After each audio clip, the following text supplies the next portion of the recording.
Hello दोस्तों, एक बार फिर से आप सभी का मेरे चैनल पर हार्दिक स्वागत है। खरी मकदम में आप सभी का के स्वागत के साथ ही मैं हमारे इस वीडियो लेक्चर सीरीज़ के चौथा पार्ट आज आपके सामने ला रहा हूँ। This is the fourth lecture of cooperative forces virtual work and catenary chapter. इस चैप्टर का ये चौथा पार्ट है। तो चौथे पार्ट में मैं आपको इक्वेशन ऑफ रिजल्टेंट बताने जा रहा हूँ आज। ओके, कि इक्वेशन ऑफ रिजल्टेंट क्या होती है। इक्वेशन ऑफ रिजल्टेंट क्या होती है वो बताने जा रहा हूँ।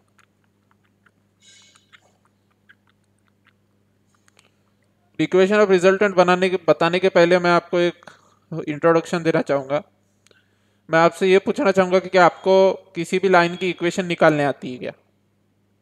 क्या आपको किसी भी लाइन की इक्वेशन निकालनी आती है? जैसे सपोज ये एक्सिस है, एक्स एंड वाई एक्सिस, और आप सभी जानते हैं कि इस तरीके से लाइंस बचपन में हमें दी होती थी। इस तरीके की लाइंस हमें बचपन में दी होती थी। जैसे ये एक्स एक्सिस है, एक्स ओ एक्स डैश, ये वाई एक्सिस है, वाई ओ वाई डैश, और इस तरीके से एक लाइन यहाँ से निकल रही है। तो आप इस लाइन का कुछ भी इक्वेशन निकालते थे बचपन में। इसका यहाँ पे थीटा एंगल आपको दिया होता था, और आप इस लाइन के एंगल्स, जैसे मैं एक इक्वेशन का एग्जांपल बताता हूँ, y is equal to 2x+3। ये एक एग्जांपल हो गया इक्वेशन ऑफ लाइन का। ठीक है, तो वो कैसे निकालते थे वो अभी हमारा मुद्दा नहीं है कि आप वो लाइन की इक्वेशन कैसे निकालते थे। इनफैक्ट वो भी मैं आपको बताऊंगा कि लाइन की इक्वेशन कैसे निकालते थे आप, वो भी मैं आपको बताऊंगा। लेकिन मैं आपको सिर्फ अभी इतना पूछना चाह रहा हूँ कि इस तरीके की कोई भी लाइन जो पैरेलल नहीं है, जो वाई और एक्स एक्सिस के पैरेलल नहीं है, उनको इंटरसेक्ट करती हुई कोई भी लाइन जा रही है, इस तरीके की हो गई, या फिर इस तरीके की हो गई, या फिर इस तरीके की हो गई, मतलब किसी भी तरीके की लाइंस। तो आप जब भी लाइन ड्रॉ करते थे आपकी इक्वेशन या तो y is equal to 2x+3 इस तरीके से आता था, या तो y is equal to 2x minus 2x+6 आता था, या तो y is equal to x+6 आता था, या तो y is equal to -x/2 + 38। मतलब कुछ भी आपके इक्वेशन आते थे, कुछ भी। तो इक्वेशन ऑफ रिजल्टेंट निकालने का मतलब क्या? इक्वेशन ऑफ रिजल्ट निकालने का मतलब ये जो हमारी लाइन, जो रिजल्टेंट जो लाइन रहेगी, जो भी, जैसे कि मैंने आपको पिछले इसमें भी बताया था, इक्वेशन ऑफ रिजल्टेंट का मतलब मैं आपको बता दे रहा हूँ कि जैसे कोई रिजिड बॉडी है, कोई भी रिजिड बॉडी है, उस पर बहुत से फोर्सेस एक्ट कर रहे हैं, इस तरीके से बहुत से फोर्सेस एक्ट कर रहे हैं उस पर। तो इन इन और हमने किसी एक पॉइंट को ओरिजिन मान लिया है। ठीक है, मान लीजिए ये एक्स एक्सिस और ये वाई एक्सिस है, ये एक्स एक्सिस है और ये वाई एक्सिस है, और ये बॉडी यहाँ पे रखी हुई है, और ओरिजिन हमने यहाँ मान रखा है। मान लीजिए ओरिजिन हमने यहाँ मान रखा है। तो ये जो फोर्सेस है, जितने भी फोर्सेस यहाँ पे इस बॉडी पे लगेंगे, उनका एक रिजल्टेंट रहेगा, और उनका रिजल्टेंट जहां से भी पास करेगा, मान लीजिए ये सारे जो फोर्सेस है, ये F1, ये F2, ये F3, ये F4, ये F5, ये F6 और ये F7। मान लीजिए मेरे पास सिस्टम में 7 ही फोर्सेस है। आप तो 7 70 ले, 60 ले, कितने भी लें, इनफाइनाइट तो नहीं ले सकते, लेकिन 1000, 1,50,000, 1,00,000 भी फोर्सेस अगर आपने मान लीजिए लिए, तो इन सभी फोर्सेस का एक रिजल्टेंट आएगी, एक लाइन ऑफ एक्शन आएगी, जिस लाइन ऑफ एक्शन के अलॉन्ग उस बॉडी पे सिंगल फोर्स हम दिखा सकते हैं। तो मान लीजिए इन सभी का रिजल्टेंट आर फोर्स, इन सभी फोर्सेस का रिजल्टेंट फोर्स आर इस पॉइंट पे एक्ट कर रहा है, रिजिड बॉडी के इस पॉइंट पे मान लीजिए रिजल्टेंट आर फोर्स एक्ट कर रहा है। तो इक्वेशन ऑफ रिजल्टेंट हमारा आज का टॉपिक है। तो इसका मतलब क्या हुआ कि इक्वेशन ऑफ रिजल्टेंट मतलब ये जो लाइन बनेगी, इसको ओरिजिन करने के रेस्पेक्ट में, इसको ओरिजिन कहने के रेस्पेक्ट में जो ये रिजल्टेंट लाइन आ रही है, इसकी क्या इक्वेशन होगी। ये जो रिजल्टेंट फोर्स की जो लाइन आ रही है, जो रिजल्टेंट F1, F2 या F7 तक सारे फोर्सेस का रिजल्टेंट जो R है, उसकी इक्वेशन किसी एक पॉइंट को ओरिजिन माने तो उसके रिस्पेक्ट में क्या आ रही है, वही है इक्वेशन ऑफ रिजल्टेंट। मान लीजिए ये जो रिजल्टेंट R है, ये रिजल्टेंट फोर्स R जो है, मान लीजिए इसकी इक्वेशन मान लीजिए आती है y is equal to 2x+6। तो हम क्या बोलेंगे, the equation of resultant of the forces F1 to F7, the equation of the resultant of the forces F1 to F7 is y is equal to 2x plus 6। अब आप अलग अलग point मानेंगे तो आपकी इक्वेशन ऑफ रिजल्टेंट अलग अलग आएगी, लेकिन effect would be the same, effect would be the same. मेरा कहने का मतलब यह है कि आपने ओरिजिन यहां माना तो मान लीजिए y is equal to 2x plus 6 आई इक्वेशन। हो सकता है ओरिजिन अगर यहां मानते और रिजिड बॉडी वहीं होती और x और y एक्सिस यहां से जाती हुई मानते, मान लीजिए इसको ओरिजिन मानने के बजाय इसको मानते, अगर इसको ओरिजिन मान लिया होता तो y is equal to 2x plus 6 ना आते हुए इक्वेशन कुछ और आती है। मान लीजिए इक्वेशन आ रही होती y is equal to 3x, नहीं 2x ही आएगा, मतलब मान लीजिए क्या लूँ मैं, मान लीजिए 2x प्लस 13 आ रहा है मान लीजिए, तो आपका जो है पॉइंट चेंज होने से आपका इक्वेशन जो है चेंज हो जाएगा, सीधी बात है। पर जब हम कैलकुलेशंस करेंगे फोर्स के या रिजल्टेंट के या फिर मूवमेंट के, तो ये सारे जो मतलब effect would be the same. What I am saying is effect would be the same no matter wherever you take the origin, no matter wherever you take the origin, effect would be the same, ये मैं कह रहा हूं। और equation of resultant का meaning भी मैंने आपको समझा दिया है, ठीक है। तो हम अपने टॉपिक पे चलते हैं कि इक्वेशन ऑफ रिजल्टेंट अब हम जनरलाइज निकाले तो कैसे निकालें, इन जनरल हम इक्वेशन ऑफ रिजल्टेंट निकाले तो कैसे निकाले, उस पर ले चलता हूं आपको।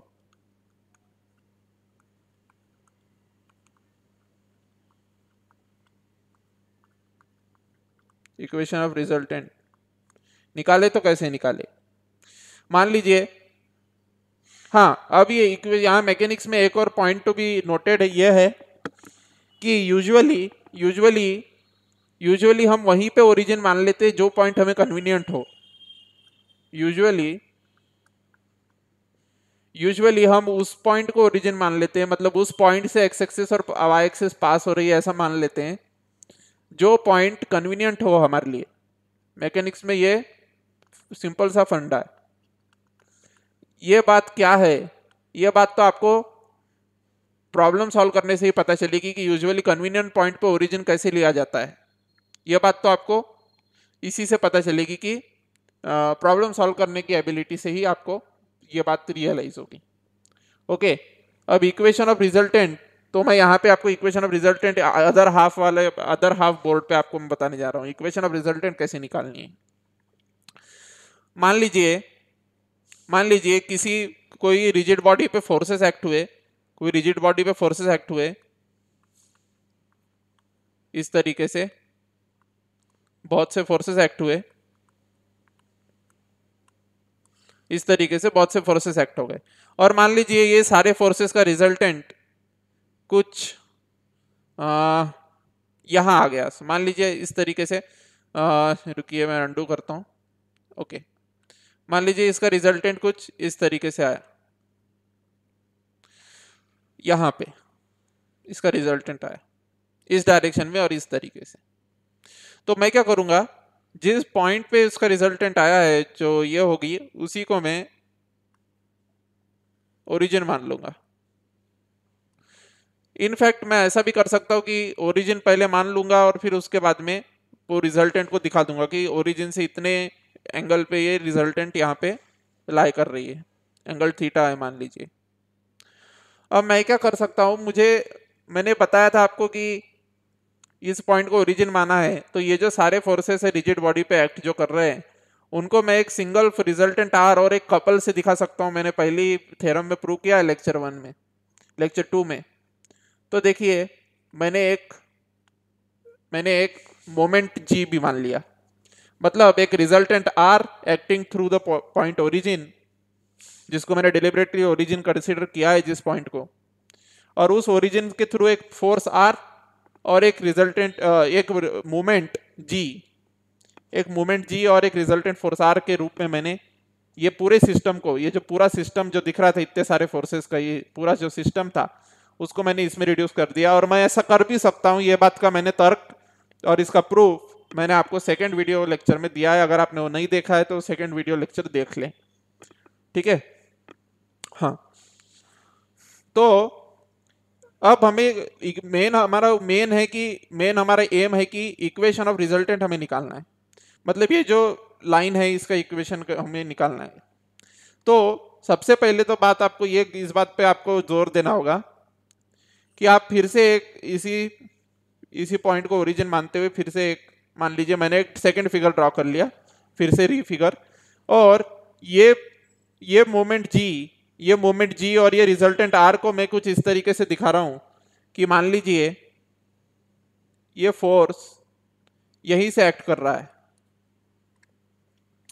मतलब ये जो मोमेंट जी और रिजल्टेंट आर को इस तरीके से ड्रॉ करने के बजाय मैंने इस तरीके से ड्रॉ कर दिया कि मान लीजिए कि ये रिजल्टेंट आर कुछ ओरिजिन से कुछ दूरी पे एक्ट कर रहा है। इससे फायदा ये हुआ कि आप देखेंगे कि ये अगर मैं ये इस प्लेन को ओ पर नट से कस दूं, अगर मैं इस प्लेन को ओ पर नट से कस दूं तो ये रिजल्टेंट आर जो है मोमेंट जी भी प्रोड्यूस कर देगा, क्योंकि देखिए ना इस तरीके से रोटेट करवाएगा ये। मान लीजिए प्लेन जो है वो यहाँ पे नट से कसा हुआ है ओरिजिन पे, और ये रिजल्टेंट आर को ओरिजिन से पास होता हुआ और मोमेंट जी को सेपरेटली दिखाने के बजाय मैंने ऐसा किया कि मोमेंट जी और आर फोर्स को कंबाइन करने के लिए इसकी लाइन ऑफ एक्शन पे ये इसकी आर को शिफ्ट कर दिया और मोमेंट जी के बराबर प्रोड्यूस कर रहा है आर, ऐसा बता दिया। तो ये this and this system are equivalent, okay, this and this system are both the same effect produce कर रही है। एक तरफ बोल रहा है कि ओरिजिन से रिजल्टेंट आर पर पास हो रही है और मोमेंट जी अलग से लग रहा है, इसमें मोमेंट जी भी आर ही प्रोड्यूस कर रहा है ऐसा बता रहा है नीचे वाले केस में, ठीक है। तो there is no difference between the above figure and the below figure, both have the same effect, okay. अब यहीं से सारा का सारा कोरिलेशन है, तो हमें लाइन ऑफ एक्शन ऑब्टेन हो गई। इसका मतलब लाइन ऑफ एक्शन मतलब एक्चुअली जिस लाइन पे फोर्स लगा था, एक्चुअली जिस लाइन पे रिजल्टेंट लग रहा था वो लाइन हमें ऑब्टेन हो गई। तो वो लाइन है ये लाइन, जिसे मैं आगे भी एक्सटेंड कर सकता हूं और पीछे भी एक्सटेंड कर सकता हूं। तो ये है वो लाइन। तो अब ये लाइन, इसी लाइन की हमें इक्वेशन निकालनी है बेसिकली, ओके। तो आप सब रेडी है? हाँ। तो मैंने जैसे ये पॉइंट को ओरिजिन माना था तो मैंने इसे 0,0 मान लिया है, तो मैं यहां पे भी लिख दूंगा इसे 0,0। अब मान लीजिए इस रिजल्टेंट आर पे कोई पॉइंट, मैं जनरल पॉइंट लेता हूं h, k, कोई पॉइंट लेता हूं h, k। अब इस h, k, अब मैं इसका आपको मोमेंट कैलकुलेट करके बोल रहा हूं इस आर फोर्स का, ठीक है। h, k के अबाउट अगर मैं इस आर फोर्स का रिजल्टेंट आपको कैलकुलेट करने कहूं या आर फोर्स का मोमेंट आपको कैलकुलेट करने कहूं, तो आप सभी जानते हैं कि यहां पे मैं इसके एक्स कंपोनेंट और वाई कंपोनेंट ड्रॉ कर सकता हूं। ये एक्स कंपोनेंट ड्रॉ कर दिया और ये वाई कंपोनेंट ड्रॉ कर दिया इस फोर्स के। जैसे ही मैंने एक्स कंपोनेंट और वाई कंपोनेंट ड्रॉ किए तो मैं ये कह सकता हूं कि ये आर जो फोर्स है ये मोमेंट जी प्रोड्यूस कर रहा है, और मैं यहां से इस आर फोर्स का ये एक्स का डिस्टेंस h, k से निकाल लूंगा। तो एक्स का डिस्टेंस h, k से कितना आएगा? एक्स का डिस्टेंस बोल रहा हूं, एक्स का distance would be this, and this distance h का डिस्टेंस जो है ये x का डिस्टेंस h, k से, this will be equal to -k, this will be equal to -k, क्योंकि निगेटिव y के डायरेक्शन में जा रहा है और k दूरी जा रहा है। उसी तरीके से इस y का दूरी अगर मैं यहां से नापूं तो वो प्लस h आएगी। y की दूरी प्लस h है, y कंपोनेंट की दूरी प्लस h है और x कंपोनेंट की दूरी -k है, ओके। अब मैं मूवमेंट का सादा फॉर्मूला लगा लूंगा h, अब मैं मान लीजिए ये जो पूरा सिस्टम है ये इसके अबाउट अगर मुझे मूवमेंट निकालना है h, k के अबाउट, तो मैं कह सकता हूं कि आपको पता है कि ये देखिए ये वाला, अब मान लीजिए h, k के अबाउट मूवमेंट निकाल रहे, तो मान लीजिए नट को ओरिजिन से हटा के नट को यहाँ ला लिया, मान लीजिए नट को ओरिजिन से हटा के यहाँ ला लिया, तो प्लेन जो है ये h, k को फिक्स हो जाएगा, प्लेन h, k को फिक्स हो जाएगा। तो प्लेन जो है सेकेंड केस में जब हमने ओरिजिन शिफ्ट किया h, k को के अबाउट मूवमेंट निकालना चाहा तो जो ये ब्लू कलर का जो प्लेन है ये h कॉमा के अबाउट फिक्स हो गया। उसी प्लेन को हमने h कॉमा के अबाउट फिक्स किया इंस्टेड ऑफ फिक्सिंग इट ओ। अब h कॉमा के अबाउट जैसे मैं फोर्स इस प्लेन को फिक्स करूंगा तो मैं देख सकता हूं कि ये जो x कंपोनेंट है, ये जो x कंपोनेंट है किस तरीके से रोटेट करवा रहा है, ये एंटी क्लॉकवाइज डायरेक्शन में रोटेट करवा रहा है। तो ये अगर एंटी क्लॉकवाइज डायरेक्शन में रोटेट करवा रहा है तो मैं इसकी जो डायरेक्शन है वो लूंगा positive, and that will be equal to x multiplied by, that will be equal to capital X multiplied by k, जो कि डिस्टेंस माइनस के है, पर मैं इसे k ही कंसिडर करूंगा, माइनस के कंसिडर नहीं करूंगा, क्योंकि ये आप कह सकते हैं कि माइनस साइन इसमें खुद ही कवर हो जाएगा। आप देख सकते हैं माइनस साइन क्यों खुद ही कवर होगा, क्योंकि ये देखिए कौन से क्वाड्रेंट में है, y निगेटिव है, माइनस साइन खुद ही कवर होगा, इसलिए मुझे माइनस के लिखने की जरूरत नहीं है।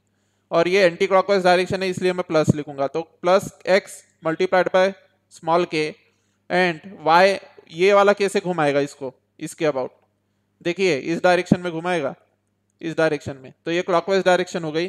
तो मैं लिख सकता हूं minus capital Y dot h, ये लिख सकता हूं।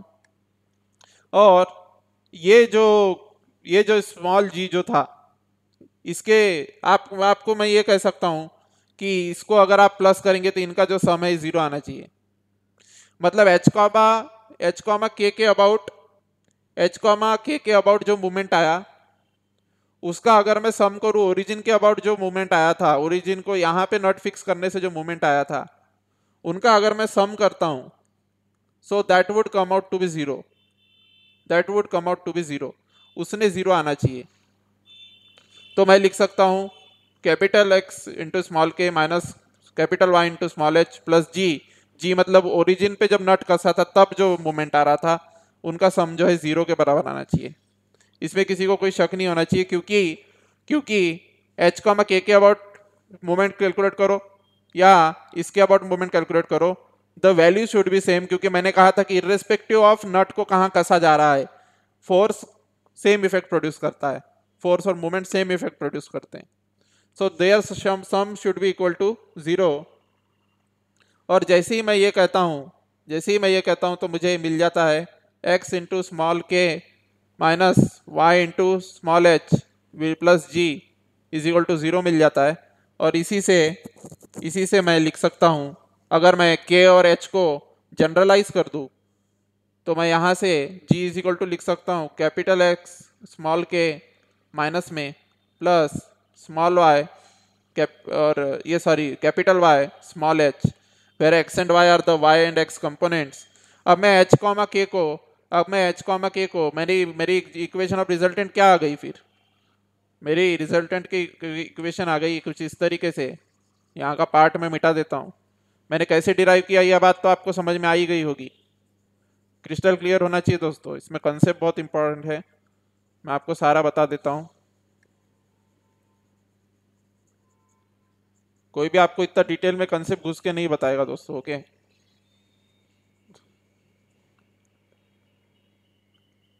तो देखिए ना, capital X small k minus capital Y small h plus g was equal to 0. So that's why I took h comma k to be some general arbitrary point. h comma k को generalise कर देंगे तो small x comma small y बन जाएगा। तो this will be equal to this plus g, कुछ नहीं, बस जनरलाइज किया है, h comma k को x comma y ले लिया है, बस इतना ही किया है, ओके। यहाँ y आना चाहिए और वहाँ x आना चाहिए, सॉरी, यहाँ y और यहाँ x आना चाहिए, ओके। तो जैसे ही मैंने जनरलाइज किया तो मैं लिख सकता हूँ न्यू स्क्रीन पे capital X small k minus capital Y small h plus g was equal to 0. So that's why g came out to be capital X minus में small k plus capital Y small h. I just generalized the point h comma k to be x comma y, so that's why my results came out to be like this. And जैसे ही मुझे पता चला कि मेरा result यह आ रहा है, मैं आपको ये अभी मैंने बताया कि वो रिजल्टेंट R के वो रिजल्टेंट आर के एक्स और वाई कंपोनेंट थे, ये कैपिटल एक्स और कैपिटल वाई क्या थे आखिर, उस रिजल्टेंट आर के एक्स एंड वाई कंपोनेंट थे। तो मैं इसे आर एक्स कह देता हूँ इंस्टेड ऑफ कैपिटल एक्स, और इसे मैं आर वाई कह देता हूँ instead of capital Y. So this will become minus r x small y plus r y small x. तो इन जनरल सार क्या हुआ, इन जनरल सार क्या हुआ, इन जनरल सार ये हुआ,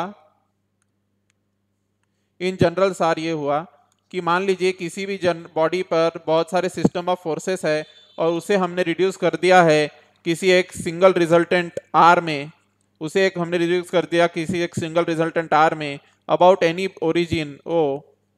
तो मैं ये कह सकता हूँ कि इस ओरिजिन ओ के अबाउट इस रिजल्टेंट आर, जो इन फोर्सेस का रिजल्टेंट आर की जो इक्वेशन बनेगी, इस रिजल्टेंट आर की जो इक्वेशन बनेगी that will be equal to, क्या हो जाएगी वो equation, x into r y, मतलब इसका y कंपोनेंट, इसका y component r y minus y into इसका x component r x plus इस ओरिजिन के अबाउट इसका मोमेंट g जो भी होगा उसके ये बराबर होगा। तो हमें न्यूमेरिकल वैल्यू g की पता रहेगी, हमें न्यूमेरिकल वैल्यू आर वाई की पता रहेगी, हमें न्यूमेरिकल वैल्यू आर एक्स की पता रहेगी।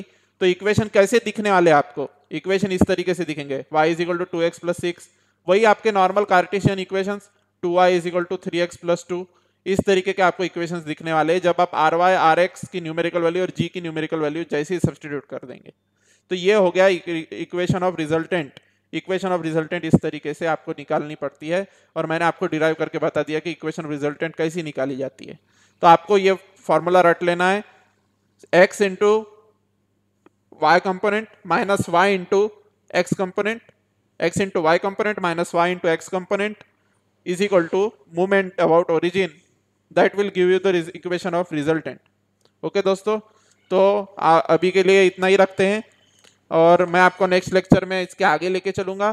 तब तक के लिए गुड नाइट, शुभ रात्रि, शब बखैर, थैंक यू। लाइक सब्सक्राइब और शेयर कर दे अगर मेरी वीडियोस पसंद आ रही है तो, ताकि मुझे हौसला अफजाई मिलती रहे, मुझे मोटिवेशन मिलता रहे, उत्साह मिलता रहे। ठीक है, ओके, थैंक यू।